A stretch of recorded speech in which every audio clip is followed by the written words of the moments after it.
الله الرحمن الرحيم الحمد لله نحمده ونستعينه ونستغفره ونؤمن به ونتوكل عليه ونعوذ بالله من شرور أنفسنا ومن سيئات أعمالنا من يهده الله فلا مضل له ومن يضلله فلا هادي له ونشهد أن لا إله إلا الله وحده لا شريك له ونشهد أن سيدنا وسندنا ومولانا محمدا عبده ورسوله صلى الله تبارك وتعالى عليه وعلى آله وأصحابه وأزواجه وذرياته وأهل بيته وبارك وسلم تسليما كثيرا أما بعد فأعوذ بالله من الشيطان الرجيم بسم الله الرحمن الرحيم والذين إذا فعلوا فاحشة أو ظلموا أنفسهم ذكروا الله فاستغفروا لذنوبهم ومن يغفر الذنوب إلا الله ولم يصروا على ما فعلوا وهم يعلمون وقال تعالى إن الذين اتقوا إذا مسهم طائف من الشيطان تذكروا فإذا هم مبصرون وإخوانهم يمدونهم في الغي ثم لا يقصرون وقال النبي صلى الله تعالى عليه وآله وسلم كل بني آدم خطاؤون وخير الخطائين التوابون المستغفرون أو كما قال صلى الله عليه وسلم وقال الله تبارك وتعالى فيما يرويه النبي صلى الله عليه وسلم عن ربه لو لم تذنبوا لذهب الله بكم ولجاء بقوم آخرين فيذنبون فيستغفرون فيغفر لهم أو كما قال صلى الله عليه وسلم صدق الله العظيم وصدق رسوله النبي الأمي الكريم ونحن على ذلك لمن الشاهدين والشاكرين والحمد لله رب العالمين. قابل احترام حضرات علماء کرام، بزرگان محترم، میرے عزیز دین اسلامی بھائیوں، اللہ تبارک و تعالیٰ کا شکر و احسان ہے کہ اس گئے گزرے دور میں جس کو ہم دور فتن یعنی فتنوں کا زمانہ کہہ سکتے ہیں اور جس میں غفلت بہت عام ہے، جس میں دنیاوی مشغولیتوں نے آدمی کو اتنا بھی موقع نہیں دیا کہ وہ پیچھے مڑ کر اپنی زندگی کے بارے میں کوئی احتساب کر سکے، اپنی زندگی کا کوئی آتما منتھن کر سکے، اس پوزیشن میں بھی آدمی نہیں رہ گیا ہے. تو ایسے گئے گزرے دور میں بھی الحمدللہ مسلمانوں کے اندر یہ جذبہ باقی ہے کہ اس طرح کوئی بڑی رات ہوتی ہے، کوئی بڑا دن ہوتا ہے، کوئی برکت والی گھڑی ہوتی ہے تو لوگ علماء کرام سے پوچھنے کا اہتمام کرتے ہیں کہ برکت والی رات کب ہے، عبادت کی رات کب ہے. تو ہم سب کا یہ پوچھنا یہ اللہ تعالیٰ کا شکر ہے کہ اس بات کی علامت ہے کہ یہ بیمار ابھی زندہ ہے، یہ ابھی مکمل طور پر ایکسپائر نہیں ہوا، اس کی موت نہیں آئی ہے، بلکہ اس کے دل کے اندر دین کے ساتھ تعلق کی اور بڑی عبادتوں کی قدر کرنے کی اور یہ بڑی راتیں جو اللہ تبارک و تعالیٰ کی طرف سے بندوں کے نام ایک انعام ہوتی ہے، اس انعام سے کچھ نہ کچھ فائدہ اٹھانے کی ہوس، ایک چنگاری، ایک حوصلہ مسلمان کے کسی کونے کے اندر زندہ اور باقی ہے. واقعتاً یہ جو چنگاری ہے وہ قابل قدر ہے، کیونکہ یہ شرارہ بھی اگر بجھ جائے، یہ چنگاری بھی اگر ختم ہو جائے تو اس صورت میں وہ پوری سوسائٹی ٹوٹلی کولپس کی ہوئی سوسائٹی کہی جائے گی اور یہ کہا جائے گا کہ گویا اس سوسائٹی اور سماج نے اپنی اجتماعی اور ساموہک موت کے اوپر آخری مہر لگا دی ہے. تو اس طرح کی کسی رات میں اتنے بڑے طبقے کا جمع ہو جانا، اتنے زیادہ لوگوں کا یہاں پر اکٹھا ہو جانا، یہ اپنے آپ میں اس بات کی نشانی ہے کہ الحمدللہ یہ زندوں کی بستی ہے، یہ مردوں کی بستی نہیں ہے. اس کے اندر دین کے ساتھ تعلق رکھنے والے زندہ ہیں، اس کے اندر اللہ تبارک و تعالیٰ کی عبادت کے ساتھ وابستگی کا کوئی نہ کوئی جذبہ اور حوصلہ رکھنے والے لوگ اس بستی کے اندر سانس لے رہے ہیں. آپ سب کی موجودگی آپ کی زندگی کی علامت ہے۔ اللہ تبارک و تعالیٰ اس زندگی کے اندر اور اضافہ فرمائے، اس چنگاری کو اللہ تعالیٰ آگ تک پہنچا دے۔ یہ چنگاری جو قلب کے دل کے کسی کونے میں جل رہی ہے، اللہ تعالیٰ اس کی لپیٹ کے اندر پورے دل کو لے آئے، اور خدا کرے کہ ہمارا پورا وجود، ہمارا پورا استعمال اسی فکر کے اندر ایسا گھل مل جائے کہ جس طریقے سے آج بندے کے دل پر یہ فکر سوار ہوئی کہ چلو میں اللہ تبارک و تعالیٰ کی طرف تھوڑا سا رجوع کر لوں، اس کی طرف تھوڑی سی توجہ کر لوں، اگر یہ فکر آدمی کے پورے وجود کے اوپر چھا جائے گی تو جو مجمع اس وقت ہمیں عشاء کی نماز میں نظر آتا ہے، وہ روزانہ فجر کی نماز میں بھی نظر آئے گا، وہ روزانہ مغرب کی نماز میں بھی نظر آئے گا، اور دینی بیداری کی ایک لہر ہم اس پورے گاؤں میں انشاءاللہ چلتی پھرتی محسوس کریں۔ میرے بزرگوں، اللہ تبارک و تعالیٰ کی طرف سے بندوں کے لیے کچھ اپورچونٹیز ہوتی ہیں، کچھ موقع، کچھ خاص گولڈن چانسز اللہ تعالیٰ بندوں کے نام الاٹ کرتا ہے، بندوں کو دیتا ہے۔ اس طرح کی جو مبارک راتیں ہوتی ہیں اس کو ہم اسی کھانے میں ڈال سکتے ہیں۔ کہیں اللہ تعالیٰ کسی جگہ کو بابرکت بنا دیتا ہے، کبھی اللہ تبارک و تعالیٰ کسی زمانے کو بابرکت بنا دیتا ہے، کہیں اللہ تبارک و تعالیٰ کسی کے ہنر کو بابرکت بنا دیتا ہے، کہیں اللہ تبارک و تعالیٰ کسی کے کاروبار کو بابرکت بنا دیتا ہے۔ تو برکت کی شان اللہ تعالیٰ جس چیز کے اندر بھی ڈال دیتا ہے اس کی حیثیت دنیا کی دوسری تمام چیزوں سے بالکل نرالی ہو جاتی ہے۔ ایک فار ایگزامپل اللہ تعالیٰ نے بیت اللہ کے بارے میں فرمایا کہ اس کو ہم نے برکت کی جگہ بنایا ہے، تو اس کی برکت کا ہم لوگ اپنی پرتیکش آنکھوں سے مشاہدہ کرتے رہتے ہیں، ہم اس کے آئی وٹنس بنتے رہتے ہیں کہ کس طریقے سے وہاں پر ایک ایسی سرزمین جو چٹیل میدان ہے، دور دور تک ریگستان ہے، اور دوسری طرف دیکھیں تو پھیلے ہوئے پہاڑ ہے، اس کے علاوہ ظاہری اٹریکشن کی کوئی چیز اس سرزمین میں ہمیں نظر نہیں آتی،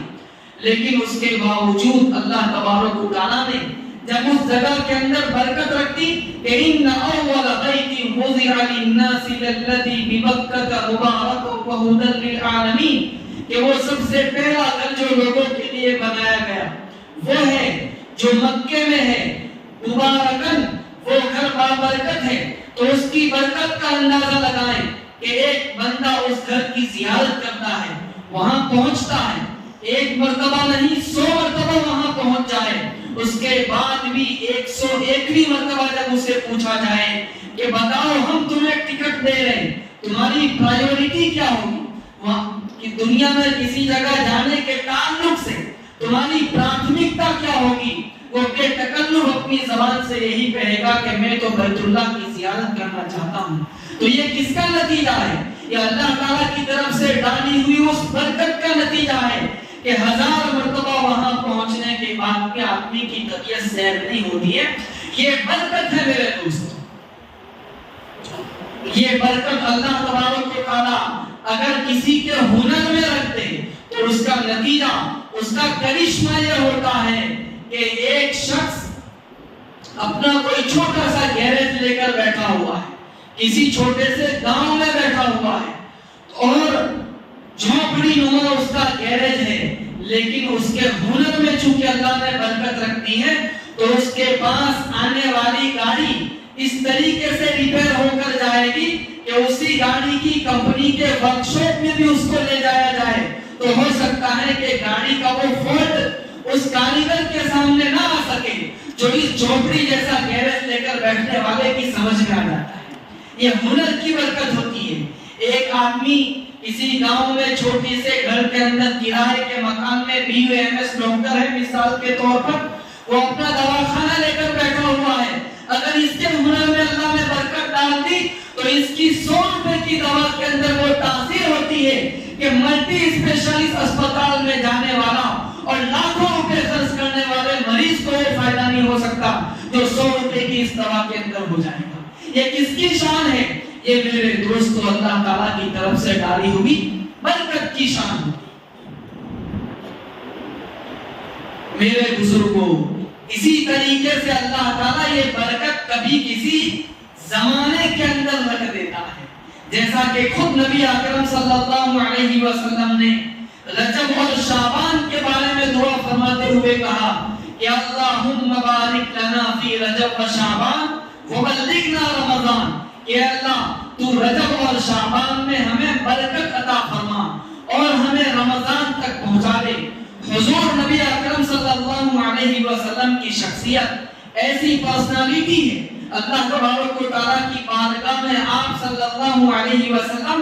ایسی مقبول ہستی ہے کہ یہ ہو نہیں سکتا کہ نبی اکرم صلی اللہ علیہ وسلم اللہ تعالیٰ کی بارگاہ میں ہاتھ اٹھائیں اور وہاں سے قبولیت کا فیصلہ نہ آئے۔ ہمیں یقین رکھنا چاہیے کہ جب نبی اکرم صلی اللہ علیہ وسلم نے رجب اور شعبان کے مہینے میں اللہ تعالیٰ کی بارگاہ سے برکت طلب کی ہے تو یقیناً رجب کا مہینہ اور شعبان کا مہینہ یہ برکت والا مہینہ ہے، تو ہم گویا برکت والے دنوں سے، برکت والی راتوں سے ویسے ہی گزر رہے تھے۔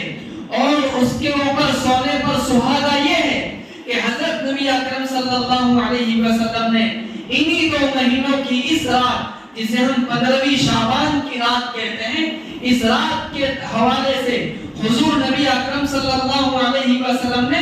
اسپیشل فضیلتیں بیان فرمائی ہیں۔ آپ صلی اللہ علیہ وسلم نے فرمایا کہ اس رات اللہ تبارک و تعالیٰ اپنی رحمت، اپنی مغفرت اپنے بندوں کے اوپر اس طریقے سے لٹاتا ہے کہ جس طرح قبیلہ بنو کلب کی بکریوں کے بال ہوتے ہیں، ان بالوں کے برابر اللہ تعالیٰ اپنے بندوں کی بخشش اور مغفرت کا فیصلہ 15ویں شعبان کی رات میں کرتا ہے۔ تو ہم سب کو اپنی قسمتوں کے اوپر ناز کرنا چاہیے کہ اللہ تعالیٰ نے ایسی برکت وند رات کے اندر ہم سب کو یہاں پہنچایا۔ قبیلہ بنو کلب کا ایگزامپل نبی اکرم صلی اللہ علیہ وسلم نے اس لیے دیا کہ وہ قبیلہ بکریاں بہت زیادہ پالتا تھا، تو بکریوں کے بال بہت کثرت سے ہوتے ہیں، اور یہ گاؤں بھی خاص طور پر کسی زمانے میں بکریاں پالنے کے حوالے سے مشہور رہا ہے۔ تو انبیاء علیہ السلام کی یہ سنت اس گاؤں کے لوگوں نے بڑی کامیابی کے ساتھ سالہ سال تک نبھا کر دکھائی ہے۔ اللہ تعالیٰ اس سلسلے کو باقی رکھے کہ اس جانور میں اللہ تعالیٰ نے اس جانور بھی میں اللہ نے برکت رکھتی ہے کہ اس کے ریوڑ میں بڑی برکت ہوتی ہے۔ بہرحال تو ہمیں خوش ہونا چاہیے کہ ایسی مبارک رات میں ہم لوگ جی رہے ہیں۔ کتنے لوگ تھے جو پچھلے سال ہمارے ساتھ تھے، انہیں پتا بھی نہیں تھا کہ وہ اس امید پر اپنی زندگی کا سفر آگے بڑھا رہے تھے کہ جس طریقے سے پچھلی 15ویں شعبان ہمیں ملے گی تو اگلی بھی ملنے والی ہے، وہ بھی انتظار کر رہے ہوں گے، لیکن زندگی نے ان کو مہلت نہیں دی، فرشتے نے ان کو آ لیا، ان کی روح قبض کر لی گئی۔ آج جس طریقے سے ہم یہاں بیٹھے ہیں اس سے کہیں زیادہ محتاج اور بے بس ہو کر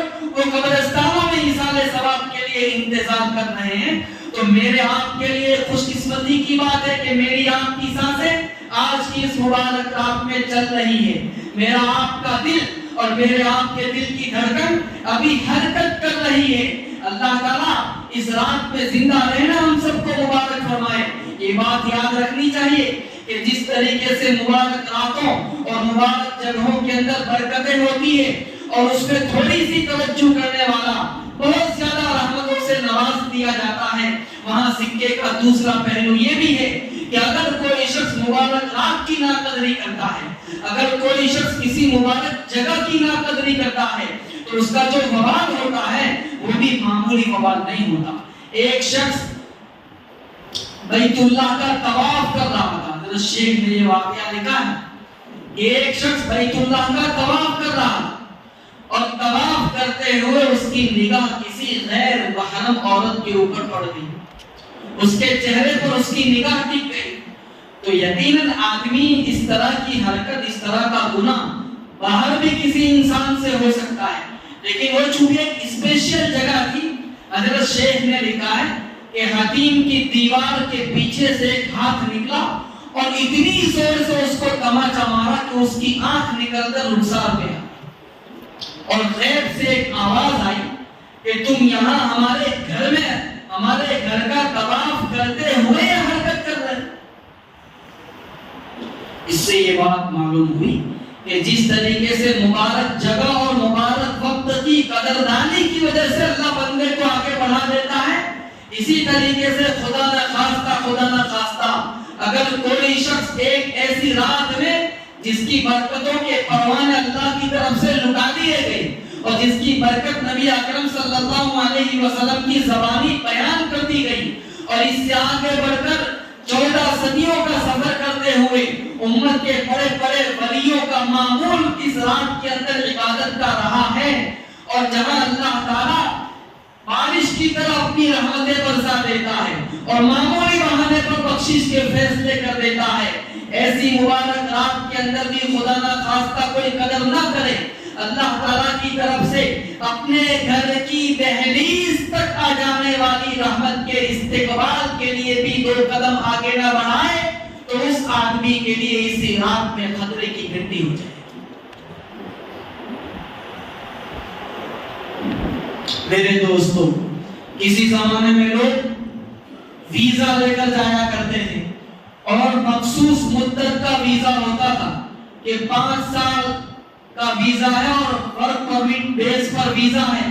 تو وہ آدمی کیا کیا نہیں کرتا تھا، وہ نہ صبح دیکھتا تھا نہ شام، نہ ٹھنڈی دیکھتا ہے نہ دھوپ دیکھتا ہے، کھانا آگے پیچھے کر لیتا ہے۔ ایسے لوگ دیکھے گئے ہیں جو 18 گھنٹے 19 گھنٹے محنت کرتے تھے، ان کے دوست احباب ان کو سمجھاتے تھے کہ مرے نہیں تو مانگو پڑے، یہ کہتے تھے، لیکن وہ بندہ جانتا ہے کہ مجھے 5 سال کے اندر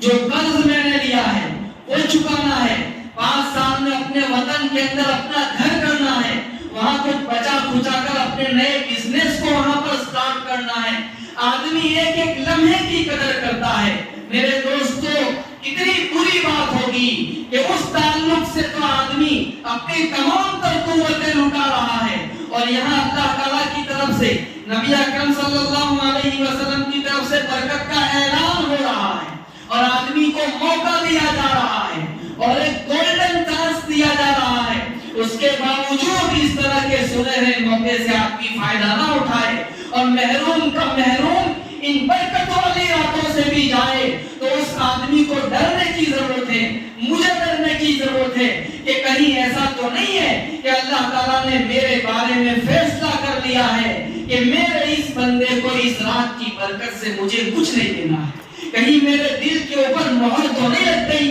کہیں اللہ تعالیٰ نے جن کی مغفرت کو کرنے والا ہے اس لسٹ اور اس فہرست سے پہلے ہی سے مجھے اچک کر باہر تو نہیں پھینک دیا۔ میرے دوستو، میرے آپ کے لیے خطرے کی گھنٹی،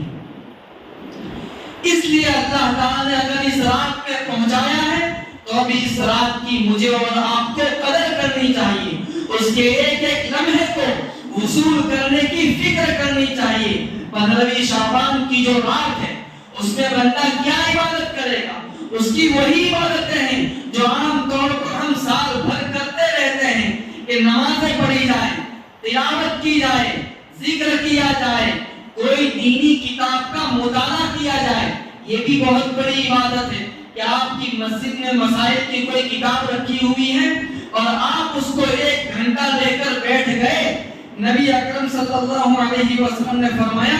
کہ علم کا ایک باب سیکھ لینا 1000 رکعت نفل نماز پڑھنے سے افضل ہے۔ تو اس رات میں علم حاصل کرنا بھی مستقل عبادت ہے، تو آدمی کسی کتاب کا واچن کرے، صلاۃ التسبیح پڑھے، لیکن اس رات میں کرنے کے لائق جو سب سے بہتر عمل ہو سکتا ہے وہ یہ ہے کہ جن لوگوں کے اوپر اپنی زندگی کی نمازیں قضا چلی آتی ہیں کہ بالغ ہونے سے لے کر اب تک نہ جانے میری زندگی کی کتنی نمازیں ہوگی جنہیں میں چھوڑ چکا ہوں اور اب تک اس کی قضا کی نوبت نہیں آئی۔ ایک تو نماز چھوڑنا کتنا بڑا گناہ ہے، نبی اکرم صلی اللہ علیہ وسلم نماز چھوڑنے والے سے کتنے ناراض، کیسی ڈانٹ پڑائی ہے،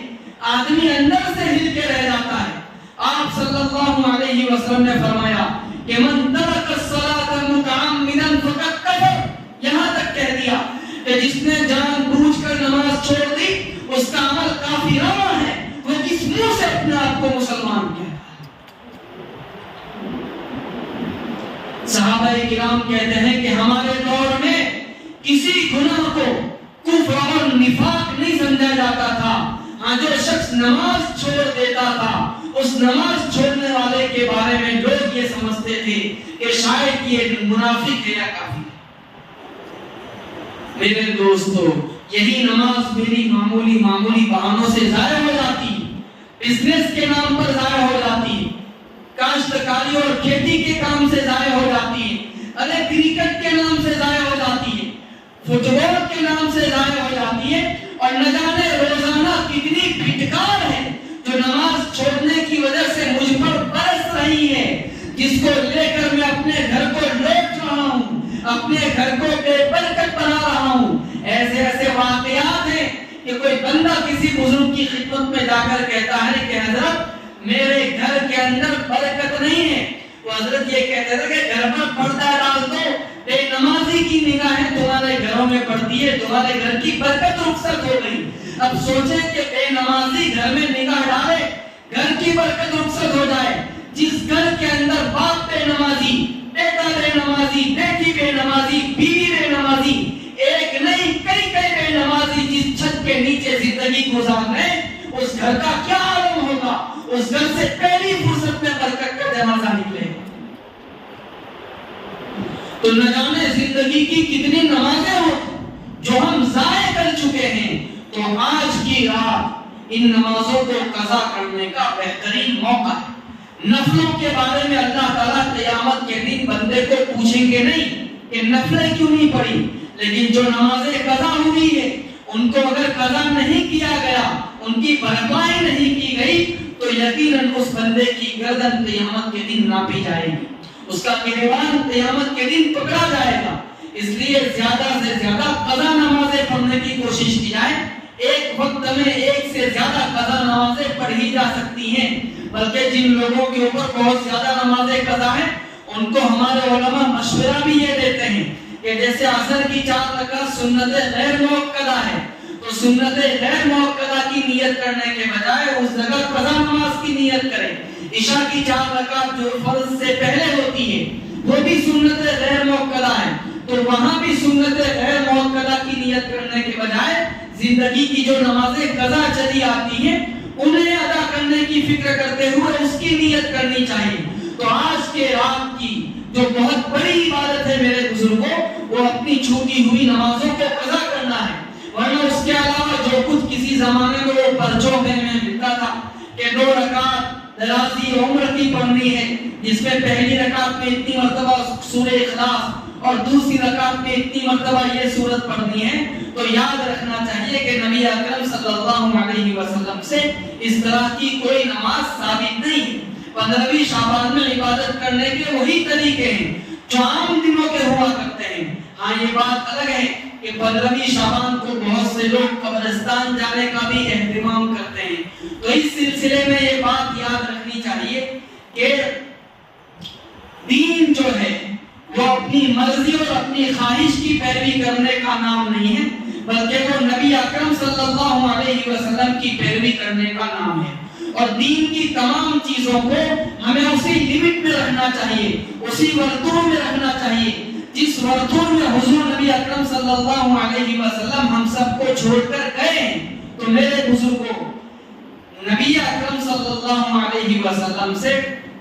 آپ کی پوری زندگی کے اندر صرف ایک مرتبہ 15ویں رات میں قبرستان جانا ثابت ہے۔ عائشہ رضی اللہ تعالیٰ عنہ روایت کرتی ہیں کہ ایک مرتبہ 15ویں شعبان کی رات تھی، میرے نبی اکرم صلی اللہ علیہ وسلم کو اپنے بستر پر نہیں پایا، تو میں آپ صلی اللہ علیہ وسلم کو گھبرا کر تلاش کرنے کے لیے نکلی، تو دیکھتی ہوں کہ آپ صلی اللہ علیہ وسلم جنت البقیع یعنی قبرستان کے اندر ہیں۔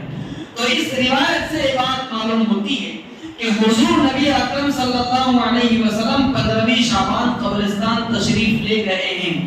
یہاں یہ بات یاد رکھنی چاہیے کہ یہ عمل آپ صلی اللہ علیہ وسلم نے چھپ کے کیا ہے، کیونکہ ہمیں تو حضور کا قبرستان جانا اس وقت معلوم ہوا جب عائشہ رضی اللہ تعالیٰ عنہ حضور کو تلاش کرنے کے لیے نکلی، تب ہمیں تو پتہ چل رہا ہے۔ آپ صلی اللہ علیہ وسلم نے اپنی زبان مبارک سے کلیئر یہ حکم نہیں دیا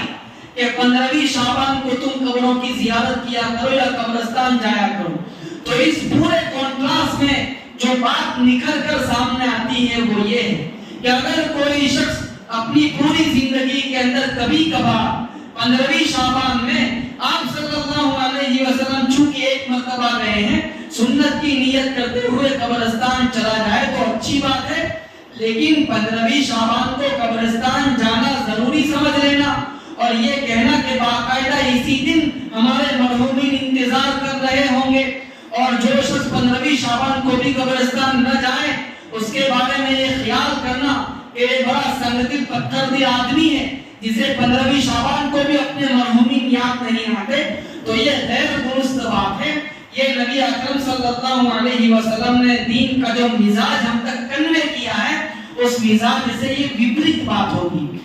یہاں یہ بات الگ ہے کہ آپ صلی اللہ علیہ وسلم نے عام حالات میں قبروں کی زیارت کی ترتیب دی ہے۔ آپ نے فرمایا زوروا القبور فإنها تذکرکم الآخرہ، قبروں کی زیارت کرو اس لیے کہ قبروں کی زیارت کرنا آخرت کی یاد دلاتا ہے۔ خود آپ صلی اللہ علیہ وسلم موقع بہ موقع شہدائے احد کی زیارت کے لیے جایا کرتے تھے، بلکہ نبی اکرم صلی اللہ علیہ وسلم نے ایک مرتبہ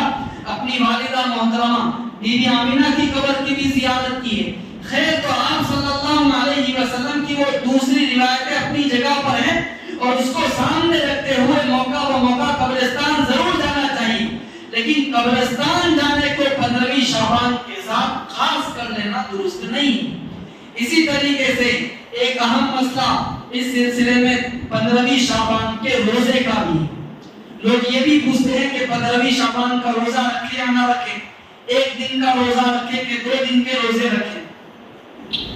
تو یہ بات یاد رکھنی چاہیے کہ نبی اکرم صلی اللہ علیہ وسلم سے 15ویں شعبان کے بارے میں روزے کی جو روایت ہے وہ روایت اتنی کمزور اور ضعیف روایت ہے کہ اس روایت کو بیس بنا کر ہم 15ویں شعبان کے روزے کو سنت کہنے کی پوزیشن میں نہیں آ سکتے۔ تو اس کا کیا مطلب ہے کہ کوئی 15ویں شعبان کو کوئی روزہ ہی نہ رکھے؟ نہیں، بات یہ ہے کہ نبی اکرم صلی اللہ علیہ وسلم کا معمول کا مسلم شریف کی روایت ہے، عائشہ صدیقہ عفیفہ رضی اللہ تعالیٰ عنہ فرماتی ہیں کہ نبی اکرم صلی اللہ علیہ وسلم شعبان کے مہینے میں کثرت سے روزے رکھا کرتے تھے، یعنی بہت اہتمام سے روزے رکھتے تھے، یہاں تک فرماتی ہیں کہ رمضان کے مہینے کے علاوہ باقی جو 11 مہینے ان 11 مہینوں میں سب سے زیادہ جس مہینے میں آپ صلی اللہ علیہ وسلم روزے رکھتے تھے وہ شعبان کا مہینہ ہے، نمبر 1۔ نمبر 2، ہر اسلامی مہینے کی چاندنی راتوں کے اندر یعنی 13، 14، 15 اسلامی مہینے کی 13ویں، 14ویں اور 15ویں تاریخ میں نبی اکرم صلی اللہ علیہ وسلم روزے رکھا کرتے تھے۔ تو ان 2 چیزوں کو اگر ہم سامنے رکھیں کہ آپ صلی اللہ علیہ وسلم شعبان کے مہینے میں کثرت سے روزے رکھتے تھے، نمبر 2، نبی اکرم صلی اللہ علیہ وسلم ہر اسلامی مہینے کی 13، 14، 15 کو روزہ رکھتے تھے، اور یہ کل 15ویں شعبان ہے، آج 14ویں شعبان گئی، تو اس چیز کو سامنے رکھتے ہوئے اگر کوئی شخص 14 تاریخ کو 15ویں شعبان کو روزہ رکھے، یقیناً ان 2 روایتوں کی بنیاد پر اس کو 15ویں شعبان کے اس روزے کا ثواب ضرور ملے گا، وہ سنت کے کھاتے میں لکھا جا سکتا ہے۔ لیکن یہ کہنا کہ 15ویں شعبان کے روزے کی جو فضیلت ہے وہ شب برات کی بنیاد پر ہے، یہ بات درست نہیں ہے۔ تو روزہ رکھا جا سکتا ہے لیکن اس اینگل سے روزہ رکھا جا سکتا ہے۔ اور آخری بات جو آپ کی خدمت میں اس موقع پر عرض کرنی ہے وہ میرے بزرگوں یہ ہے کہ اس طرح کے جو موقع ہوتے ہیں جو اللہ تعالیٰ ہم سب کی زندگی میں لاتا ہے، جس طریقے سے یہ 15ویں شعبان کا موقع ہے، تو یہ موقع اللہ تبارک و تعالیٰ بندوں کو اس لیے بھی فراہم کرتا ہے کہ بندہ اس موقع پر اپنی پچھلی تمام غفلتوں کی تلافی کرتے ہوئے کسی نہ کسی حد تک تو آنسو اللہ تعالیٰ کی بارگاہ میں بہائے۔ جس طریقے سے بندہ الگ الگ اعمال ان راتوں کے اندر کرتا ہے، کوئی نفل پڑھے گا، کوئی ذکر کرے گا، کوئی تلاوت کرے گا، کوئی دعا مانگے گا، کوئی تہجد پڑھے گا، خیر الگ الگ اعمال ہیں، لیکن ان میں کا ایک بہت اہم عمل ایسا ہے جو آدمی سے چھوٹ جاتا ہے، اور وہ عمل میرے بزرگوں اللہ تعالیٰ کی بارگاہ میں توبہ کا عمل. توبہ کس کو کہا جاتا ہے؟ توبہ 3 چیزوں کے ذریعے سے مکمل ہوتی ہے، فائنلائز ہوتی ہے. جس گناہ کو بندہ کر رہا ہے اس گناہ کو فوری طور پر چھوڑ دے. نمبر 2، اس گناہ کے بارے میں اپنے دل میں ندامت اور پچھتاوا ہو. اور نمبر 3، آئندہ کبھی اس گناہ کی طرف نہ لوٹنے کا پختہ ارادہ کریں. یہ 3 چیزیں جب کسی بندے کے اندر جمع ہوتی ہیں تو اس سے اس کی توبہ مکمل ہوتی ہے. تو اب 15ویں شعبان میں کوئی بندہ آتا ہے، بیان میں شرکت کرتا ہے،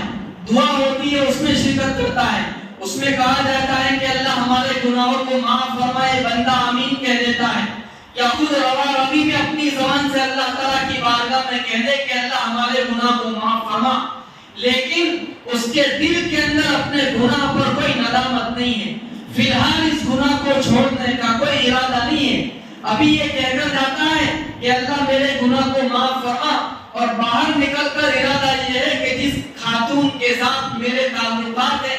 ناجائز تعلقات ہیں، باہر نکل کر اسے شب برات پیش کرتا ہوں، اس کے ساتھ بات کرتا ہوں، اس کے ساتھ گفتگو کرتا ہوں، تو آئندہ گناہوں کے عزائم اور پکے ارادے لے کر جو بندہ یہاں بیٹھا ہوا ہے اس کی زبان سے نکل رہا ہے کہ اللہ میرے گناہ کو معاف فرما، یا اس دعا پر اس کی آمین زبان سے نکل رہی ہے، لیکن اس کے دل کے اندر ان گناہوں کو چھوڑ دینے کا کوئی عزم نہیں ہے، کوئی ارادہ نہیں ہے، تو اس بندے کی خدمت میں ہم بہت ادب کے ساتھ یہ عرض کرنا چاہتے ہیں کہ آپ کی توبہ اللہ تعالیٰ کی بارگاہ میں کامل نہیں ہے. ایسے بندے کے نامہ اعمال سے گناہ اللہ تبارک و تعالیٰ مٹا دے یہ ضروری نہیں ہے. کہیں ایسا نہ ہو کہ اس کے کاموں کی وہ سیاہیاں، اس کے وہ کرتوت اس مبارک رات کے گزرنے کے باوجود اس کے نامہ اعمال میں باقی رہے.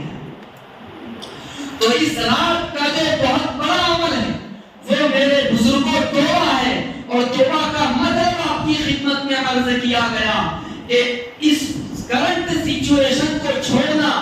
بیٹھ جانا، اس گندی دنیا کو چھوڑنا، اس نالی سے باہر آنا، اور آئندہ زندگی کے اندر اس گناہ کی طرف نہ لوٹنے کا پختہ ارادہ کرنا. اب کوئی کہہ سکتا ہے کہ آئندہ زندگی کے بارے میں ہمیں کیا بھروسہ ہے کہ پھر ہم اس گناہ کے اندر مبتلا نہیں ہوں گے؟ ایک خطرہ لگا رہتا ہے، اور اسی خطرے کی وجہ سے بندہ پختہ ارادہ بھی نہیں کرتا. ہمارے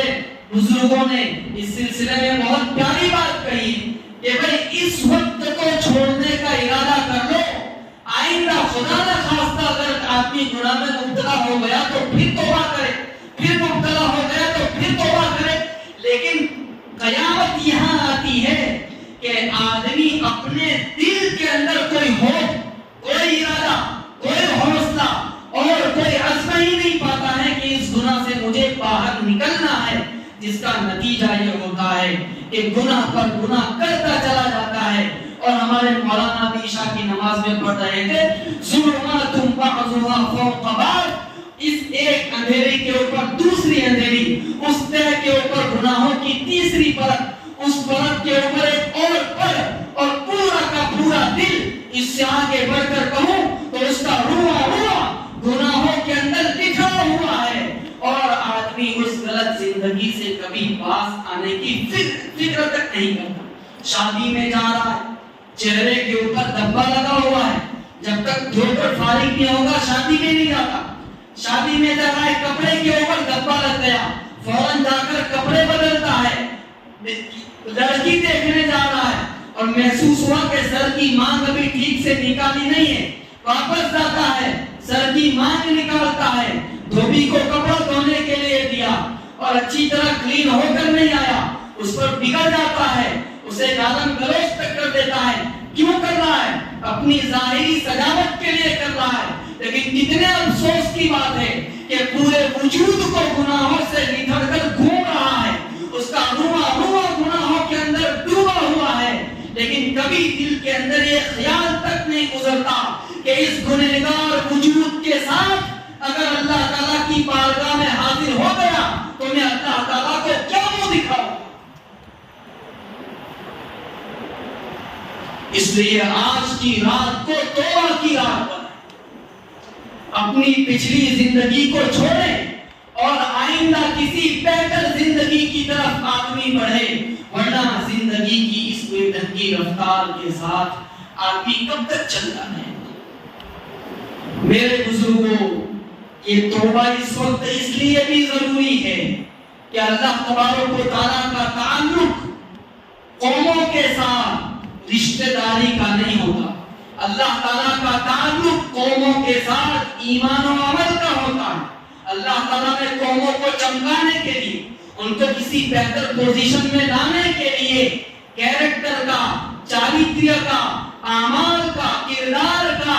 ایک ماپدنڈ بنا رکھا ہے، ایک معیار طے کر رکھا ہے۔ جو قوم اس معیار کو اچیو کر لیتی ہے، اس کیریکٹر کے گول کو پورا کر دکھاتی ہے، تو اس قوم کو اللہ تعالیٰ اٹھا دیتا ہے، اور جو قوم کیریکٹر کے حوالے سے اس گول کو اچیو کرنے میں ناکام رہتی ہے، پھر اللہ تعالیٰ اس قوم کو دوسری قوم کی ٹھوکروں کے اندر ڈال دیتا ہے، پھر ان کے دن پھرنے کا نام نہیں لیتے، پھر ان کی قسمت کے فیصلے گویا کہ دوسری قومیں کرتی ہیں، اور پھر انہی قوموں کی حالت یہ ہوتی ہے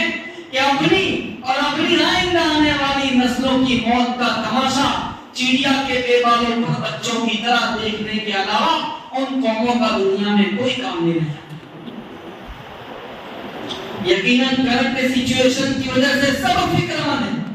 سب پریشان ہیں، سب کے دل جلے ہوئے ہیں، ہونا بھی چاہیے، لیکن میرے دوستو ان سب کے باوجود اس سے آگے کا جو قدم ہے، اس قدم کی طرف قوم اٹھتی نہیں ہے، جس کے نتیجے میں رحمتوں کے دروازے کھلتے نہیں اور ہمارے بہتے ہوئے آنسو تھمتے نہیں، ہمارے اجڑے ہوئے گھر پھر بسنے کا نام نہیں ہے۔ اس لیے آج کی رات کو توبہ کی رات بنائیں۔ ہوتے ہیں گناہ ہر آدمی سے ہوتے ہیں، اور یہ اللہ تبارک و تعالیٰ کی شان ہے کہ اس نے ہمارے ساتھ بڑی ستاری کا معاملہ بھی فرمایا کہ بنی اسرائیل کے گناہ ان کے دروازوں پر لکھ دیے جاتے تھے، لیکن ہمارے ساتھ ستاری کا معاملہ کیا، اس کو نامہ اعمال میں تو رکھا ہے، لیکن لوگوں کے سامنے اس کو ڈسکلوز نہیں کیا۔ ہوتے ہیں گناہ، لیکن اسی گناہ کی زندگی میں پڑا رہنا، اس سے باہر نکلنے کی اپنی سی کوئی کوشش نہ کرنا، یہ میرے دوستوں کسی مسلمان کا شیوا نہیں ہو سکتا۔ ان الذین اتقوا اذا مسهم طائف من الشیطان تذکروا، کہ جن لوگوں کے دلوں میں اللہ تعالیٰ کا تقوی ہوتا ہے، ڈر ہوتا ہے، اگر انہیں کوئی شیطانی کچوکا لگ جائے، شیطان اگر اپنے جھانسے میں لے کر ان سے کوئی گناہ کروا بھی لے، یہ لوگ بیدار مغز لوگ ہوتے ہیں، کھلے ہوئے دماغ کے لوگ ہوتے ہیں، ان کی کانشیسنیس جو ہے وہ بہت پاورفل ہوتی ہے۔ تذکروا، ان کو فوراً سنبھالا ہو جاتا ہے، وہ فوراً سمجھ جاتے ہیں، اور قرآن کہتا ہے کہ فَهُمْ لَا يُبْصِرُونَ، اور وہ بصیرت کے اوپر آ جاتے ہیں، گناہوں کے اس گندے دلدل کے اندر ہمیشہ کے لیے پڑے نہیں رہتے۔ وَالَّذِينَ إِذَا فَعَلُوا فَاحِشَةً أَوْ ظَلَمُوا أَنفُسَهُمْ ذَكَرُوا اللَّهَ، اللہ تعالیٰ اپنے خاص بندوں کی صفات بیان کرتا ہے کہ یہ وہ لوگ ہیں کہ جب کبھی بے حیائی کا کام کر لیتے ہیں، وہ بے حیائی چاہے موبائل دیکھنے کے تعلق سے ہو، کسی عورت سے تعلقات قائم کرنے کے حوالے سے ہو، یا اور کسی طرح کی بے حیائی اس کی زندگی کا حصہ بن جائے، اور یقیناً یہ اس وقت کا بہت بڑا فتنہ ہے۔ کسی موقع پر میں آپ کی اسی مسجد کے اندر عرض کر چکا ہوں کہ ابن قیم جوزی رحمۃ اللہ علیہ نے لکھا ہے کہ جو شخص اپنے آپ کو تنہائی کے گناہوں کا عادی بنا لیتا ہے، یعنی وہ گناہ جو ایکانت کے اندر کیے جاتے ہیں، آدمی اپنے آپ کو ان گناہوں کا عادی بنا لیتا ہے، تو اللہ تبارک و تعالیٰ دنیا میں اس بندے کو یہ سزا دیتا ہے کہ اس کے احترام اور محبت کو لوگوں کے دلوں سے رخصت کر دیتا ہے، اس کے وقار کو ختم کر دیتا ہے، اس کی عزت کو کہنے لگ جاتا ہے، لوگ اس کا تذکرہ بھلائی کے ساتھ نہیں کرتے، اور اس کے دل کے اندر نفاق پیدا ہوتا ہے۔ تنہائی کے جو گناہ ہیں، تھوڑی دیر کے لیے تصور تو کریں کہ بندہ سارے دروازوں کو بند کر لیتا ہے اور سب سے چھپ جاتا ہے، تو اللہ تبارک و تعالیٰ کی طرف سے آواز آ رہی ہوتی ہے کہ بندے سارے دروازے تو تو نے بند کر لی، لیکن تو اسی دروازے کو بند کرنا بھول گیا جس سے میں دیکھ رہا ہوں۔ اگر کوئی شخص گناہ کرتا ہے، کسی ناجائز کام میں تنہائی میں مشغول ہے، اور اگر کوئی چھوٹا سا بچہ کھڑکی کی دراز سے دیکھے، اسے یہ گناہ کرتے ہوئے دیکھ لے، اس کی پیشانی کے اوپر پسینہ آ جاتا ہے، اس کے ہاتھ کانپنے لگتے ہیں کہ اس بچے نے مجھے گناہ کرتے ہوئے دیکھ لیا۔ میرے بزرگوں، اللہ تبارک و تعالیٰ کی طرف سے آواز آ رہی ہوتی ہے، اور شاید وہ آواز آدمی کے دل کے کان سنتے ہیں، یہ کان تو نہیں سنتے۔ آواز یہ آ رہی ہوتی ہے کہ میرے بندے، ایک بچے نے تجھے گناہ کرتے ہوئے دیکھ لیا تو اس کی وجہ سے کپکپا رہا ہے، کیا میں تیرے نزدیک ایک بچے سے زیادہ گیا گزرا ہوں کہ تو ایک بچے سے تو شرم کر لیتا ہے لیکن مجھ سے حیا نہیں کرتا؟ تو اندازہ لگانا چاہیے کہ تنہائی کے گناہ کرتے ہوئے بندے نے اللہ تعالیٰ کو کس پوزیشن پر اتار رکھا ہے کہ ہمیں لوگوں کے دیکھنے کی تو پڑی ہے، لیکن آپ اگر دیکھیں تو ہمیں کوئی مسئلہ نہیں۔ یہ کیسی گستاخی کر اللہ تعالیٰ۔ تو ایسے تمام گناہوں سے اپنے آپ کو باہر نکالنے کا اہتمام، اس کا عزم، ایک دور وہ تھا کہ صحابہ کرام کو قرآن کریم نے آزمایا، اور یہ کہتے ہوئے آزمایا کہ یا ایھا الذین آمنوا لَيَبْلُوَنَّكُمُ اللَّهُ بِشَيْءٍ مِّنَ الصَّيْدِ تَنَالُهُ أَيْدِيكُمْ وَرِمَاحُكُمْ لِيَعْلَمَ اللَّهُ مَن يَخَافُهُ بِالْغَيْبِ۔ اللہ تعالیٰ فرماتے ہیں کہ ایمان والو، اللہ تعالیٰ تمہیں آزمائے۔ کیسے آزمائے گا؟ بڑی دلچسپ آیت ہے۔ اس زمانے میں لوگ حج عمرے کے سفر کیا کرتے تھے، اور جنگل بیابان کے راستے سے اونٹ اور گھوڑوں کے اوپر سفر ہوتا تھا، تو جنگل کے اندر جو جانور ہوتے تھے، وہ جانور جن کا کھانا حلال ہے، وہ جانور ایسے قافلوں کے لیے بہت بڑی نعمت ہوا کرتے تھے،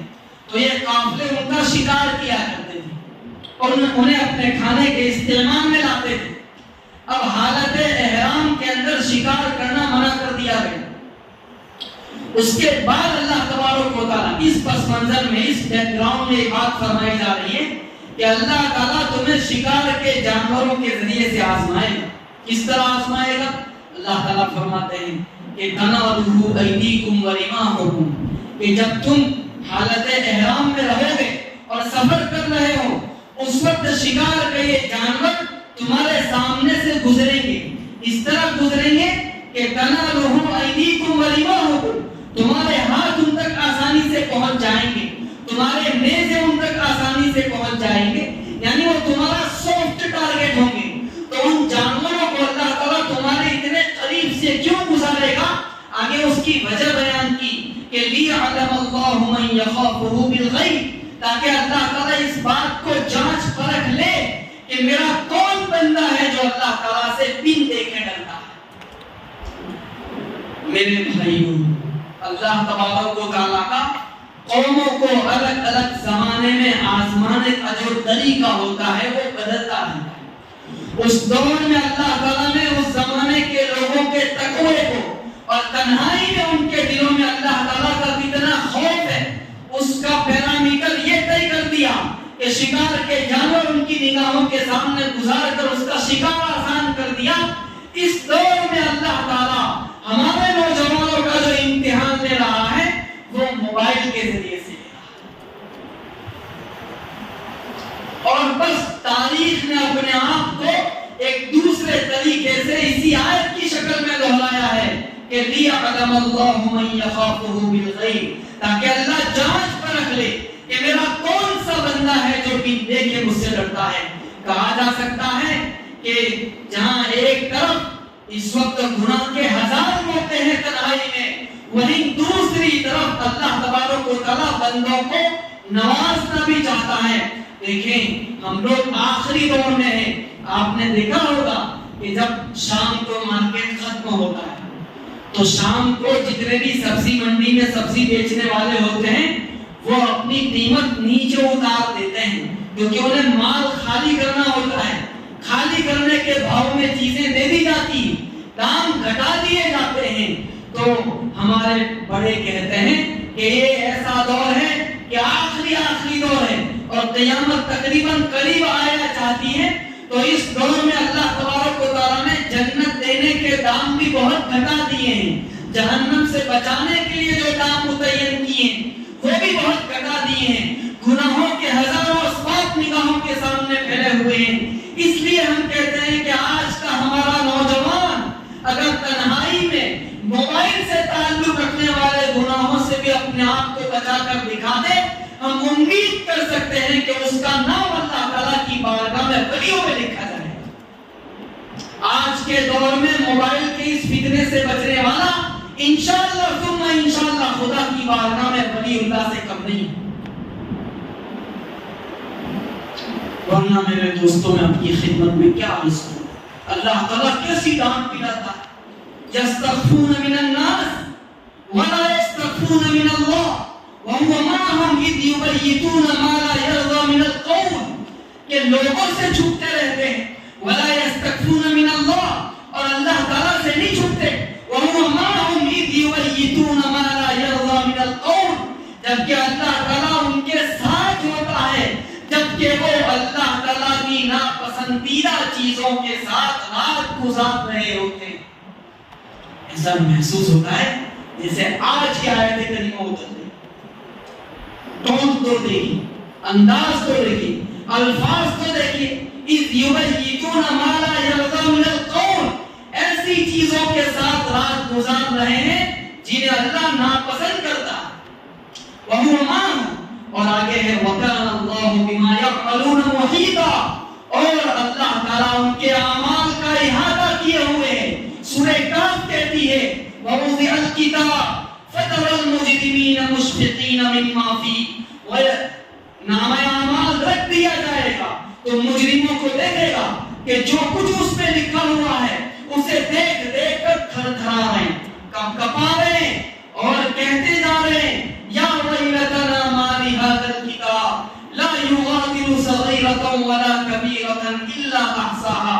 ہائے یہ کیسی کرمنوند ہے، یہ کیسا رجسٹر ہے کہ میری زندگی کا کوئی چھوٹا بڑا عمل ایسا نہیں ہے جو اس کے اندر درج نہ کیا گیا ہو۔ وَوَجَدُوا مَا عَمِلُوا حَاضِرًا، اللہ تعالیٰ فرماتے ہیں کہ لوگ اپنا کیا کرایا اپنی نگاہوں کے سامنے موجود پائیں گے۔ وَلَا يَظْلِمُ رَبُّكَ أَحَدًا، اور تیرا رب کسی کے اوپر ظلم نہیں کرتا۔ تو ایک ایک چیز نوٹ کی جائے، سَنَكْتُبُ مَا قَالُوا، لوگ کیا کہہ رہے ہیں کیا کر رہے ہیں، ایک ایک چیز کا وہاں نوٹس لیا جا رہا ہے۔ میرے بزرگوں، اس لیے یہ گنہگار اپنی خدمت میں عرض کرتا ہے کہ آج کی اس مبارک رات کو ایسی توبہ کی رات بنائیں کہ یہ رات میرے آپ کے لیے زندگی کا ایسا ٹرننگ پوائنٹ ثابت ہو جائے کہ آئندہ کل کا سورج میرے آپ کے لیے زندگی کی ایک نئی صبح لے کر آئے۔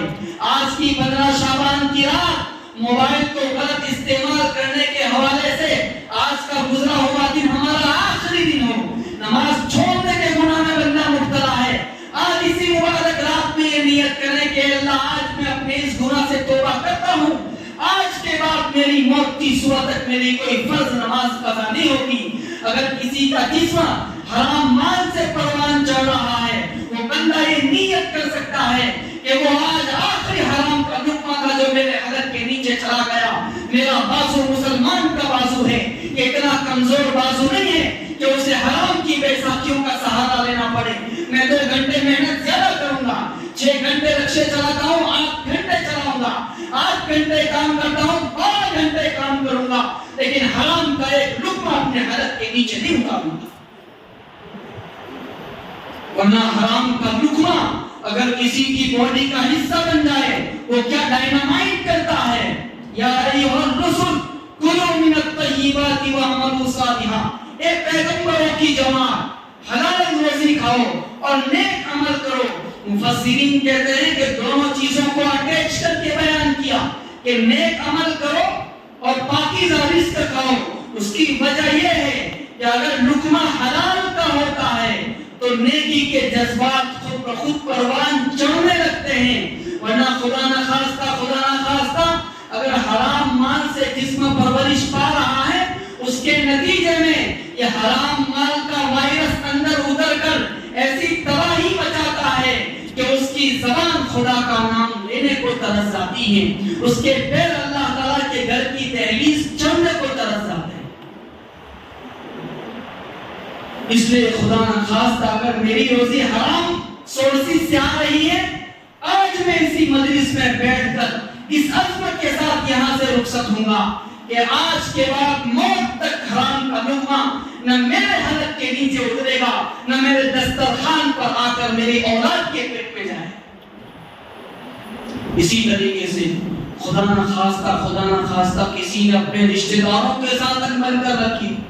کسی اور مسلمان بھائی کے بارے میں اس کے دل کے اندر کوئی کھوٹ چلی آتی ہو، میرے دوستو ان سارے گناہوں سے اپنا دامن چھڑانے اور اپنے دل کو آئینے کی طرح پاک کرنے کے لیے اس سے بہتر رات میری آپ کی زندگی میں کون سی آئے گی؟ نبی اکرم صلی اللہ علیہ وسلم کیا فرماتے ہیں؟ عجیب و غریب بات ارشاد فرمائی جس پر شاید اس گفتگو کا خاتمہ ہو جائے۔ آپ لوگ جس دلچسپی کے ساتھ سن رہے ہیں اس سے میرا حوصلہ بڑھتا جا رہا ہے۔ بہرحال نبی اکرم صلی اللہ علیہ وسلم نے فرمایا کہ من احب ان یبسط له فی رزقه وینسأ له فی اثره فلیصل رحمه۔ آپ صلی اللہ علیہ وسلم نے فرمایا کہ جو بندہ یہ چاہتا ہو کہ اللہ تعالیٰ اس کی روزی کے اندر برکت عطا فرمائے، اور جو یہ چاہتا ہو کہ اللہ تعالیٰ اس کی عمر کے اندر برکت عطا فرمائے، اس کو چاہیے کہ وہ اپنے رشتہ داروں کے ساتھ جوڑ کر رکھے۔ اب یہاں جن دو چیزوں کو آپ صلی اللہ علیہ وسلم نے انعام کے طور پر ارشاد فرمایا وہ بڑی دلچسپ چیزیں ہیں۔ رشتہ داروں کے ساتھ تعلق جو نبھانا ہوتا ہے اس میں دو قربانی آدمی کو دینی پڑتی ہیں، ایک مال کی قربانی دینی پڑتی ہے، دوسری وقت کی قربانی دینی پڑتی ہے۔ مثال کے طور پر میرے والد کا انتقال ہو گیا، اب مجھے اپنی بہنوں کا حصہ دینا ہے۔ میں جانتا ہوں کہ بہنوں کو اگر حصہ دوں گا تو ان کا دل خوش رہے گا، تعلقات اچھے رہیں گے، اور اگر میں اس مال کو اپنے جیب میں ڈال دیتا ہوں، بہنوں کا حصہ نہیں دیتا، چھوٹے بھائیوں کا حصہ نہیں دیتا، اور میرے اوپر کے رشتہ دار جن کو ہمارے بڑوں نے حصہ نہیں دیا اور ان کا حصہ اب تک ہمارے مال میں چلا آتا ہے، اگر میں ان کو حصہ نہیں دیتا تو اس صورت میں ہمارے تعلقات ٹوٹ جائیں گے۔ آپ صلی اللہ علیہ وسلم فرماتے ہیں کہ دیکھو مال لینے کی صورت میں تعلقات ٹوٹیں گے، میں تم سے کہتا ہوں کہ ان تعلقات کو چھوڑ کر مال دے دو، میں وعدہ کرتا ہوں کہ اس صلہ رحمی کی برکت سے اللہ تعالیٰ تمہارے مال میں اضافہ کر دے۔ اس حرام راستے سے دبا کر تمہارے پاس اگر 5 کروڑ آ رہے، میں بھی پیغمبر صلی اللہ علیہ وسلم وعدہ فرما رہے کہ وہ خدا حلال راستے سے 5 کے بجائے 10 کروڑ عطا کرے۔ خزانے میرے کم ہو سکتے ہیں، اس کے خزانے کے اندر کوئی کمی نہیں۔ یہ بات یاد رکھنی چاہیے کہ اللہ تعالیٰ بندے کے جذبہ سخاوت کا امتحان لیتا رہتا ہے، اور خدا اس کے نام پر اگر کوئی دیتا ہے وہ اپنے ذمے باقی نہیں رکھتا۔ حضرت مولانا احمد صاحب دھلیوی رحمۃ اللہ علیہ فرماتے تھے کہ دیکھو اگر کوئی غیرت والا بندہ تو اگر کوئی شخص اس غیرت والے بندے کو کوئی ہدیہ پیش کرتا ہے، کوئی تحفہ دیتا ہے، اپنی طرف سے کوئی گفٹ کرتا ہے، احسان کرتا ہے، وہ غیور بندہ جو ہوتا ہے، جو خوددار ہوتا ہے، اس کی طبیعت کبھی بھی یہ گوارا نہیں کر سکتی کہ میں اس کے اس احسان کو، اس کے سلوک کو اور اس کی گفٹ کو اپنے اوپر باقی رکھوں۔ تو دوسرے کسی نہ کسی موقع سے اپنی طرف سے ہدیہ دے کر اس کا بدلہ چکا دیتا ہے۔ فرمایا غیرت والے بندے کا یہ عالم ہے، تو اللہ تعالیٰ نے غیرت کو پیدا کیا ہے، وہ تمام مخلوق کے مقابلے میں کروڑوں اور اربوں گنا زیادہ غیرت والا ہے۔ خدا کے نام پر اس کو راضی رکھنے کے لیے اگر کسی کا حق دو گے، لٹاؤ گے اپنے مال کو، اپنی جیب سے نکالو گے، وہ اللہ اسی دنیا میں اپنے اوپر باقی نہیں رکھے گا، کئی گنا بڑھا چڑھا کر اسی دنیا میں عطا کرے گا۔ اور دوسری قربانی وقت کی دینی پڑتی ہے کہ رشتہ دار بیمار ہو گیا، عیادت کے لیے جانا ہے، اسپتال میں اس کے ساتھ رہنا ہے، اس کے یہاں کوئی پرسنگ آ گیا، دوڑا بھاگی کرنی ہے، وہ پریشانی میں مبتلا ہو گیا، اس کے ساتھ کورٹ کچہری کے چکر لگانے ہیں۔ اس طرح کے کام رشتہ داری کی وجہ سے آدمی کے ساتھ وابستہ ہو جاتے ہیں۔ بندہ یہ سمجھتا ہے میرا وقت ضائع ہو رہا ہے اور میں اپنے کاروبار کا نقصان کر رہا ہوں، اپنے کام کاج اٹکے ہوئے ہیں۔ لیکن یہاں آپ صلی اللہ علیہ وسلم عجیب بات فرماتے ہیں کہ اگر رشتہ داریوں کو جوڑنے کے لیے قربانی دو گے، اللہ تعالیٰ تمہاری زندگی کے اندر برکت عطا کرے۔ تو خیر میرے دوستو، اگر کسی بندے نے خدا نخواستہ اپنے رشتہ داروں کے ساتھ انبن کر رکھی ہو تو یہ بہترین موقع ہے اس کانٹے کو اپنے دل سے نکال کر آئندہ کل چل کر اس کے گلے مل جانے کا، اپنے دل سے ہر طرح کی کھوٹ اور ہر طرح کے کینے کو نکال پھینکنے کا یہ سنہرا موقع ہے۔ اور یہاں تو ایک خطرہ بھی ہے، وہ خطرہ یہ ہے کہ اگر کسی مسلمان کے اندر انبن ہوتی ہے اور دونوں کے تعلقات ختم ہو جاتے ہیں اور دیس کوئی دینی نہیں ہے، تو آپ صلی اللہ علیہ وسلم فرماتے ہیں کہ اس بندے کی عبادت قبولیت کے لیے اس کے سر سے اوپر نہیں اٹھتی۔ اب میں سجدے کر رہا ہوں، میں لمبی لمبی دعائیں مانگ رہا ہوں اور نہ جانے میں اللہ تعالیٰ کو رجھانے کے لیے، خوش کرنے کے لیے کیا کیا کر رہا ہوں، لیکن کسی کے ساتھ انبن کی وجہ سے میرے اعمال میرے سر سے اوپر نہیں اٹھتے اور میرے منہ پر مار دیے جاتے ہیں۔ الذین ضل سعیہم فی الحیاۃ الدنیا وہم یحسبون انہم یحسنون صنعا، یہ وہ لوگ ہیں جن کے اعمال دنیاوی زندگی میں بیکار ہو گئے اور وہ یہ سمجھتے رہے کہ ہم بڑا اچھا کام کر رہے ہیں۔ تو میرے دوستو، پانچواں پیغام آپ کی خدمت میں یہ عرض کیا کہ آج کی رات کو خدا کرے کہ میں اور آپ توبہ کی رات بنیں، آئندہ کل سے ایک دوسری زندگی کی شروعات کریں۔ اور 15ویں شعبان تو آتی ہی اس لیے کہ جیسے کسی لشکر کو کسی جنگ پر جانا ہو، کسی محاذ کے اوپر روانہ ہونا ہو تو اس سے پہلے اس سے پریڈ کروائی جاتی ہے، پریکٹس کروائی جاتی ہے، ریہرسل کروایا جاتا ہے۔ جس طریقے سے کوئی بادشاہ آنے والا ہو تو اس کے آنے سے پہلے راستے صاف کر دیے جاتے ہیں، اور اس زمانے میں تو ایک چیز بہت زیادہ عام ہے، سب اس سے واقف ہیں کہ کیا کیا کر دیا جاتا ہے۔ تو رمضان جیسا شاہی مہمان آ رہا ہے، تو یہ جو 15ویں شعبان ہے، یہ 15ویں شعبان اس رمضان المبارک کا ریہرسل، اس سے پہلے بندے کو ایک اسمال مائنر پیوریفیکیشن پروسیس سے گزارا جا رہا ہے، اور اس کے ذریعے سے اس کے دل کو، اس کے وجود کو، اس کے ذہن کو، اس کی جسم و جان کو رمضان المبارک کے لیے گویا کے تیار کیا جا رہا ہے۔ تو میری آپ کی آج کی یہ رات، یہ اپنے آپ کو رمضان کے لیے تیار کرنے کی رات ہے، ورنہ خدا نخواستہ یاد رکھیں کہ جس بندے نے استغفار اور توبہ کے ذریعے رمضان کے اندر انٹری نہیں کی، اسے رمضان المبارک سے کچھ نہیں ملتا۔ کسان جو ہوتے ہیں نا، یہاں بہت سارے لوگ کاشتکاری کرتے ہوں گے، تو جو کسان ہوتا ہے وہ یہ کرتا ہے کہ جب بارش آنے والی ہوتی اس سے پہلے وہ زمین کو الٹ پلٹ کر تیار رکھتا ہے، پھر جب بارش آتی ہے اور اس کی بوند زمین کے اندر اپنی جڑیں پکڑتی ہیں تو پھر اس کے نتیجے میں زمین میں وہ کس اور وہ طاقت پیدا ہوتی ہے کہ نکلنے والی فصل کو دیکھ کر کسان کی آنکھیں ٹھنڈی ہو جاتی ہیں۔ لیکن جو کسان اور کاشتکار سست بنا رہے، بارش کے زمانے سے پہلے ہل جوڑ کر اپنی زمین کو تیار نہ رکھے تو اس کے کھیت سے من چاہی فصل نہیں نکلتی۔ اسی طریقے سے رمضان المبارک کا مہینہ آتا ہے اور بارش کی طرح رحمتیں لے کر آتا ہے۔ مجدد صاحب نے لکھا ہے کہ رمضان میں اللہ تعالیٰ کی طرف سے جو بارش اور رحمتیں اترتی ہے اس کا کمپیریزن، اس کی تلنا اگر 11 مہینوں کی رحمتوں سے کی جائے تو سمندر اور قطرے کی نسبت بھی نہیں بنتی، یعنی 11 مہینوں میں اترنے والی رحمت ایک قطرہ بھی نہیں، اور ادھر رمضان مبارک میں اترنے والی رحمت سمندر سے بھی بڑھ کے ہے۔ تو رمضان مبارک کے لیے کوئی پورا تیاری چاہیے۔ کسی بندے نے اپنے دل کو پاک صاف کر کے رمضان مبارک کے واسطے اگر پہلے سے تیار کیا ہے تو رمضان کی رحمت آئے گی، دل کی گہرائیوں میں جگہ پکڑے گی، اور یہ رمضان اس کی زندگی کے اندر کوئی بڑا انقلاب پیدا کرے گا، اور بندہ رمضان کی برکتوں سے اپنے آپ کو نہال اور خوش پائے گا۔ لیکن میرے دوستو، اگر خدا نہ خواستہ میں نے رمضان کے لیے اپنے دل کو پہلے سے تیار کر کے نہیں رکھا، یہ مہینہ اس سال بھی آئے گا جیسا کہ ہر سال آیا، چلا جائے گا، دینے والوں کو بہت کچھ دے جائے گا، میں خالی دامن کا خالی دامن رہ جاؤں گا، اور یہ مہینہ اپنے گزرنے کے بعد اللہ تعالیٰ کی بارگاہ میں نہ جانے میری کیا کیا شکایتیں ہیں۔ رمضان تو ایک ریولیوشنری منتھ ہے، ایک انقلابی مہینہ۔ کیسا مہینہ؟ کہ غزوہ بدر کس مہینے میں ہوا؟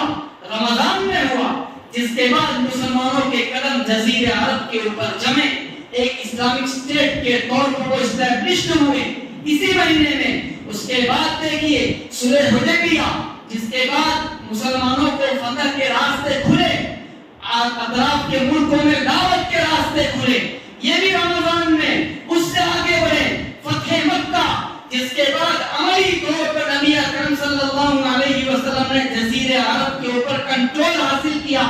وہ فتح مکہ بھی رمضان میں ہوا۔ ارے دور جانے کی کیا ضرورت ہے؟ میں اور آپ جس ملک میں زندگی گزار رہے ہیں، اس ملک کو جو آزادی ملی ہے وہ بھی 27 رمضان کو ملی ہے۔ پتا چلا کہ رمضان ایک ریولیوشنری منتھ ہے، یہ قوموں کی تقدیر چمکا دیتا ہے، گری ہوئی قوموں کو اٹھا دیتا ہے، قوموں کو ایک عالم سے اٹھا کر دوسرے عالم میں پہنچا دیتا ہے۔ اس میں اتنا پاور اللہ تعالیٰ نے رکھا ہے۔ پھر کیا بات ہے، میں نے زندگی کے کتنے رمضان گزارے، لیکن ہائے کوئی رمضان میری زندگی کے اندر کوئی بڑی تبدیلی پیدا نہیں کر سکا۔ کیوں نہیں کر سکا؟ اس لیے کہ میں نے رمضان کی کوئی پورا تیاری نہیں کی تھی۔ تو آج کی رات اور اس کے بعد آنے والے ایام کو رمضان کی تیاری کے لیے وقف کیا جائے۔ اگر آدمی تیاری کے بعد رمضان میں داخل ہوگا، پھر رمضان کی شام اس کے حق میں دوسری ہوگی، اس کے بعد بھی زندگی کے اندر کوئی تبدیلی پیدا نہ ہو، تو یہ گنہگار آپ سے عرض کرتا ہے کہ آپ کے جوتوں میں اثر ہے۔ اللہ تعالیٰ ہم سب کو اس رات کی قدردانی کی توفیق عطا فرمائے اور اس کو حقیقی معنی میں رمضان کی تیاری کا مقدمہ بنائے، اس کی پراستاونا بنا دے اللہ تعالیٰ۔ آمین یا رب العالمین۔ وآخر دعوانا الحمد للہ رب العالمین۔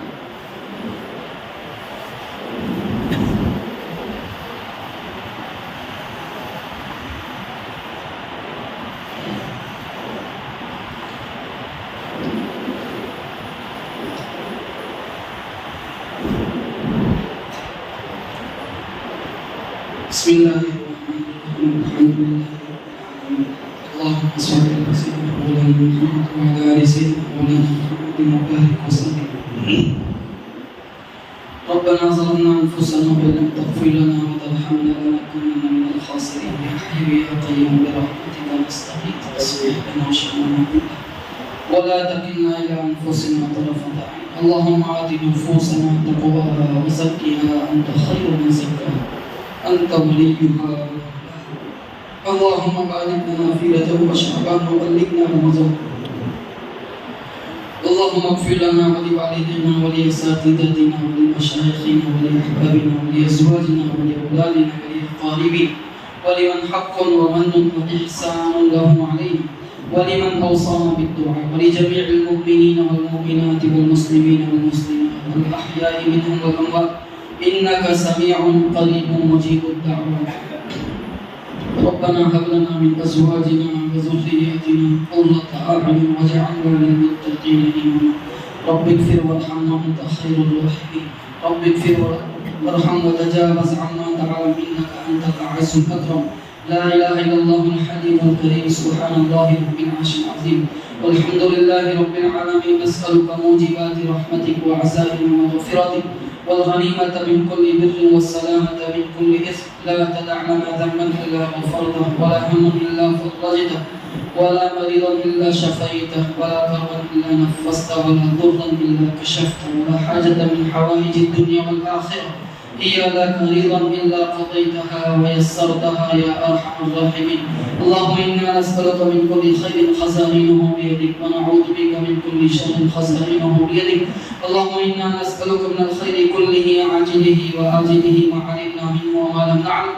ونعوذ بك من الشر كله عاجله وآجله ما علمنا منه وما لم نعلم اللہ ہم سب کے گناہوں کو معاف فرما، ہمارے خطاؤں سے درگزر فرما۔ اللہ ہمارے ہاتھ آپ کی بارگاہ میں اٹھائے جانے کے قابل نہیں، ہمارے جسم آپ کی بارگاہ میں حاضر ہونے کے لائق نہیں، جسم کا روح گناہوں میں نچڑا ہوا ہے، یہ زبان آپ کی بارگاہ میں کچھ عرض کرنے کے قابل نہیں، یہ آنکھیں گناہوں سے گندی۔ اے اللہ ہماری بدحالی پر رحم فرما، ہماری بدحالی پر رحم فرما۔ جو گناہ ہم کر چکے ہیں وہ ہماری زندگی کا ایسا حصہ بن گئے جو اب بے کیے نہیں ہو سکتے، وہ ہمارا اتہاس بن گئے، وہ ہمارے نامہ اعمال کا حصہ بن گئے، وہ پتھر کی لکیر بن گئے۔ اے اللہ اب ان گناہوں سے معافی مانگنے اور آپ کی بارگاہ سے اس کو معاف کروانے کے علاوہ ہمارے پاس کوئی چارہ کار نہیں ہے۔ اے اللہ ان گناہوں کو معاف فرما، اللہ معاف فرما، اللہ معاف فرما۔ اللہ اگر آپ نے معاف نہیں کیا تو ہمارے کرتوت ایسے کالے ہیں کہ آئندہ کل قیامت کے دن ہم آپ کی بارگاہ میں حاضر ہونے کے قابل نہیں رہیں گے، آپ کے حبیب صلی اللہ علیہ وسلم کو منہ دکھانے کے لائق نہیں رہیں گے، خود اپنے بڑوں کے سامنے کھڑے ہونے کے لائق نہیں رہیں گے۔ اے اللہ ہماری بخشش اور مغفرت فرما، ہماری بخشش اور مغفرت فرما، ہماری بخشش اور مغفرت فرما۔ اے اللہ اس مبارک رات میں بھی اگر ہم یہاں سے محروم جائیں تو ہم سا بدقسمت کون ہوگا، ہم سا محروم کون ہوگا۔ اے اللہ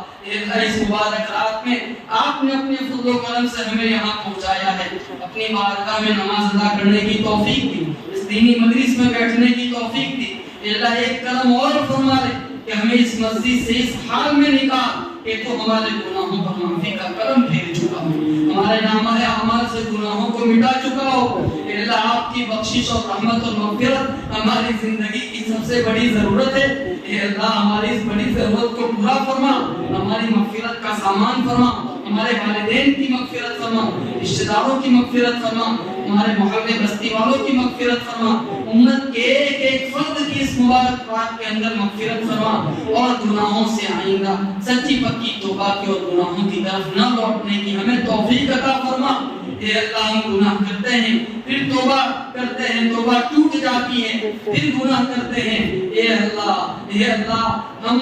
اپنی طاقت کے بلبوتے پر اللہ گناہوں سے نہیں بچ سکتے۔ آج کی اس مجلس میں ہم اپنے آپ کو آپ کے حوالے کرتے ہیں، تو ہی ہمیں گناہوں سے بچا لے، تو ہی ہمیں اپنے دامن عفو میں چھپا لے، اپنے دامن رحمت میں چھپا لے، اپنے خصوصی بندوں میں ہمارا شمار فرما، جن بندوں پر تو ہر وقت اپنی رحمت کی نظر ڈالتا رہتا ہے، جن بندوں کو تو اپنا پیارا رکھتا ہے، جو تیرے اتنے پیارے ہوتے ہیں کہ ان کی زبان سے نکلنے والے کسی بول کو تو ٹھکراتا نہیں، ان کے دل کی آہ تیری بارگاہ تک فوراً پہنچ جاتی ہے۔ ایسے برگزیدہ بندوں میں ہم سب کو شامل فرما۔ اے اللہ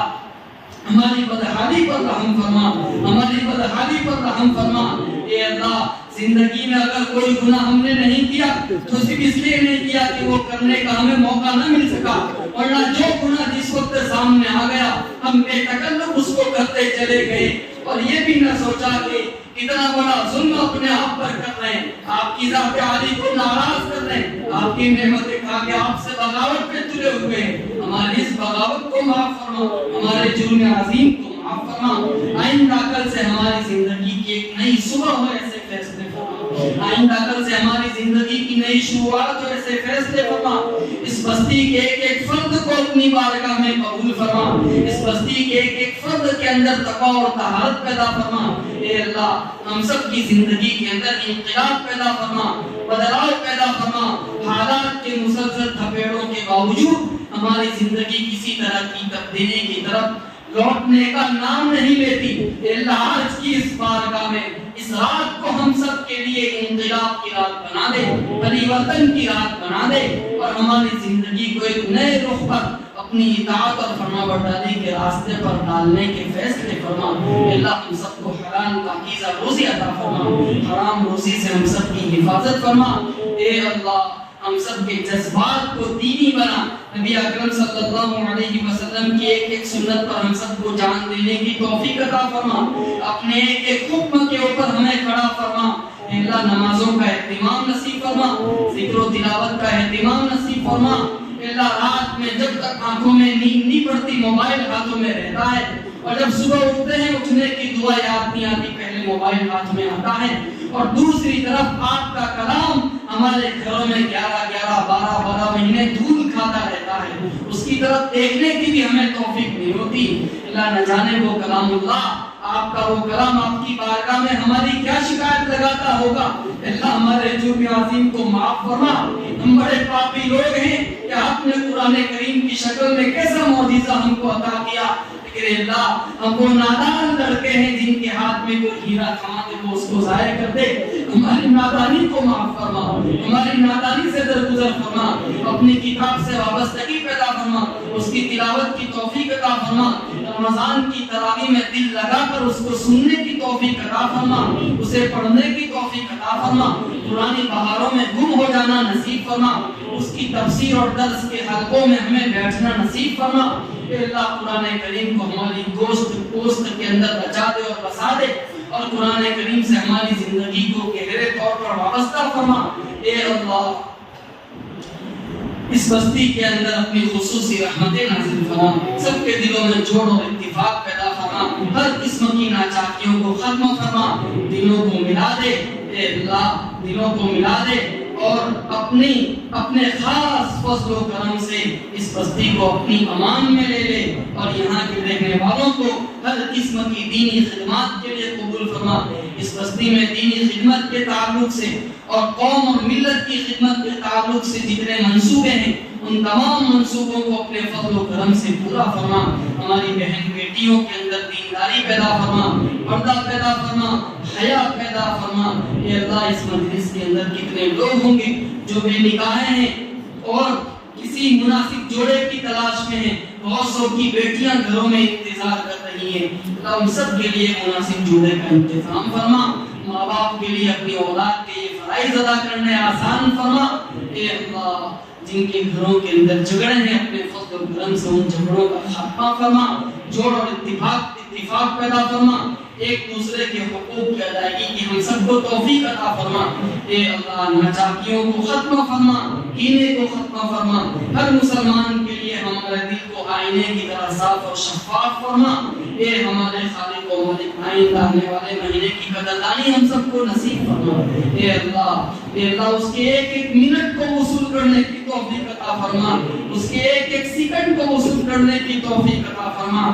آپ کی راہ میں زیادہ سے زیادہ خرچ کرنے کی توفیق عطا فرما، مالداروں کو زکات نکالنے کی توفیق عطا فرما، اور دل کھول کر آپ کی راہ میں لٹانا نصیب فرما۔ اے ہمارے خالق اور مالک، اے ہمارے رب، اے اللہ اس مجمع کے اندر کون شخص کس پریشانی کے اندر مبتلا ہے تو ہی سب کے دل کے دکھڑوں کو بہتر جانتا ہے۔ اللہ لوگ چہروں پر مسکراتے سجائے ہوئے گھومتے رہتے ہیں، اس کے دل کی کیا کیفیت ہے تجھے ہی معلوم ہے۔ اللہ سب کے دکھڑوں کو ختم فرما، سب کی بگڑی بنا دے، سب کی پریشانیوں کا خاتمہ فرما، سب کو ہر قسم کی مصیبتوں سے نجات نصیب فرما۔ اے اللہ سب کو ہر قسم کی پریشانیوں سے نجات نصیب فرما، عافیت والی زندگی نصیب فرما، زندگی ہم پر بوجھ بن جائے جسے مجبوری کے ساتھ ہمیں گزارنا پڑے، پریشانیوں سے گر کر سکون کا کوئی لمحہ نصیب نہ ہو۔ اے اللہ ایسی پریشانی والی زندگی سے ہم آپ کی پناہ میں آتے ہیں، ہمیں پناہ نصیب فرما، ہمیں سکون و عافیت کی زندگی نصیب فرما، ہماری زندگی میں، کام میں، عمر میں، عزائم میں، نیک اعمال میں، سب چیزوں کے اندر بے انتہا برکت نصیب فرما، ہمارے کاموں کو آسان فرما۔ اے ہمارے خالق و مالک، پوری امت کے اندر جتنے لوگ آپ کے پاس پہنچ چکے اور خاص طور پر اس بستی کے جو مرحومین ہیں جو ایک سبحان اللہ کہنے کے محتاج ہو گئے، اور کچھ اموات اس بستی میں بھی قریبی زمانے میں بھی ہوئی، اور خاص طور پر ہمارے اسلم جن کا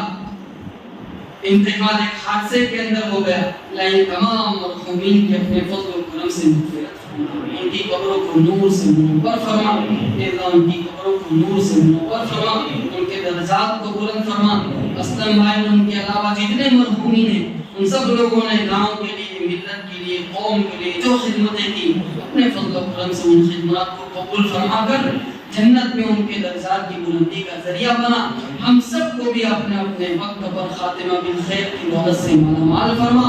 قبر میں داخل ہونے سے لے کر جنت میں داخل ہونے تک کے تمام مرحلوں کو ہم سب کے لیے آسان فرما۔ اے اللہ ہمیں بہترین موت سے سرفراز فرما،